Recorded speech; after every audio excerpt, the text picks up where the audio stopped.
Hey all, Rob here, and on this post I would like to talk about thoughts about last year, 2020, action figures, what I've been collecting, figures I liked, things I would consider new or interesting or that I didn't like about various lines.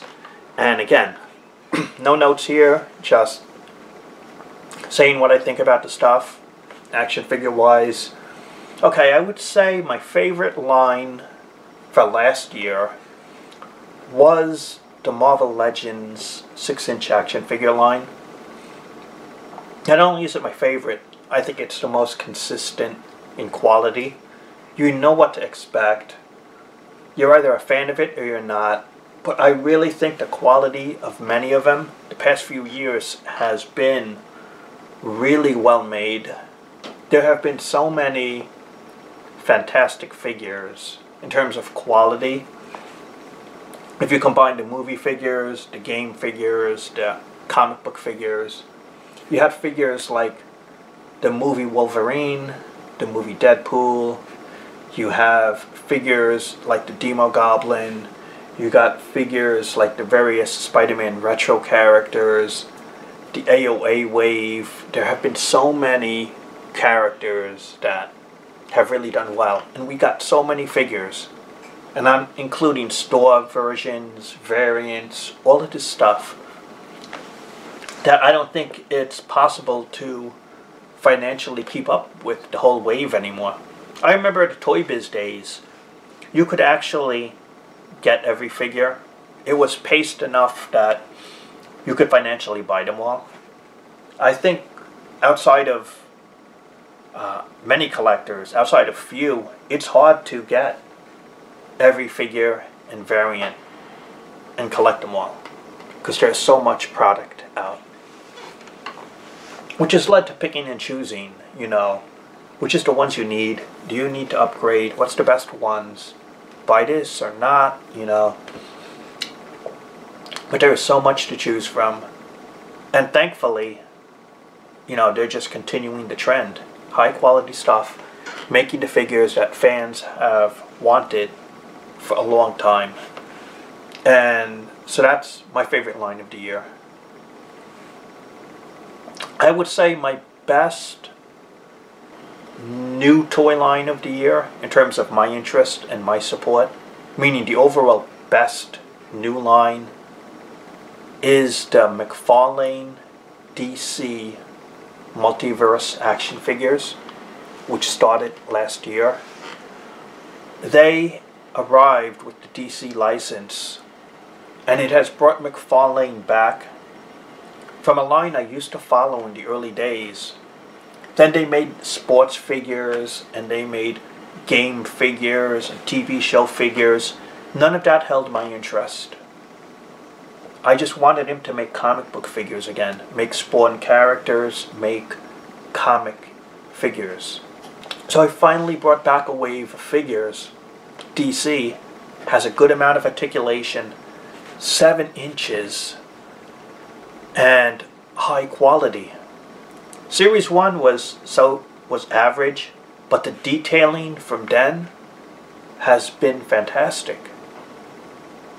You know, I view it as NECA quality, but at a 20-point Marvel Legends price point, which is a perfect price point. You know, just the amount of plastic from a 7-inch Mcfarlane figure for a Marvel Legends 6-inch figure, you're getting more value on the DC Mcfarlane figure than you're getting on the Marvel Legend for that price point, which really is astounding. And so you're getting your money's worth with the Mcfarlane toys. That's what I really feel.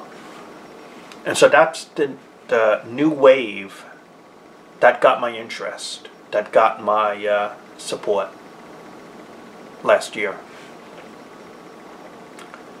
I would say sort of a disappointing line from last year is G.I. Joe 6-inch. Outside of Snake Eyes, who kind of fits in with the Marvel Legends, couple of things I don't like about the G.I. Joe line, where I would only get a few, is first, they're not Marvel Legends scale compatible. If you look at the height, they're just a little off, a little smaller, and don't really scale perfectly with Marvel Legends. So they're not truly compatible overall. And that is a shame. But the big issue is, instead of following the traditional G.I. Joe classic 1980s costumes and designs, they went with this altered mashup of classic with modern designs that just look weird and don't ring true to the character. In other words, it's not the G.I. Joe that I grew up on in terms of the costumes of the characters. And I just want the classic looks. So it's not even the scale issue, which doesn't help. But if they just made these characters in their classic looks, I would buy a lot more of them. And instead they have not. In fact, they're so ashamed of the brand, they're not even calling it a real American hero. Can't use a word American hero in your marketing now, huh? And they don't even call Cobra a terrorist organization. They just call it a criminal organization. Yeah, I know real world politics. I know what's going on now. But why don't you call Cobra what it is? Okay? It was fine in the 80s. It's fine now. Stop being politically correct and think people are too sensitive and can't handle it.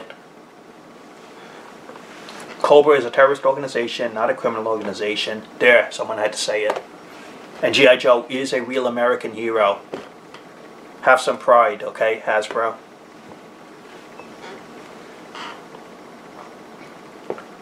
And then the Star Wars brand is doing really well. I'm actually getting more interested in it the past year than I have for a long time. The face quality scans, the quality has been getting better.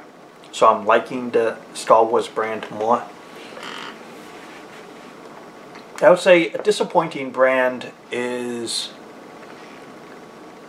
was it Mezco making those 6-inch figures? They charge about $80 to $100 for a cloth action figure. But the thing I really hate about it is they take creative liberty and alter the classic costume design. You look at their first appearance Batman, you look at their Daredevil, you look about just every action figure they make, they feel the need to alter it, to update it, to add their own design to the figure, their own take on it. And no, you know what? For $80 to $100, I want a figure that looks just like the comic book character on the printed page. I don't want your interpretation, your redesign, your modifying it a little bit. I don't want any of that. And that's what they do to almost every figure that they make in that scale for $80 to $100. They take liberty to alter a classic costume design, which does not need that. So that's just off-putting. And then you see a lot of companies also are in the, like Super 7, and a lot of these companies are pretty good, but they charge like $60, $80, or $100. It makes it hard to want to get into that line, to want to collect that line at that price point, because it is kind of off-putting, especially in tough economic times like right now.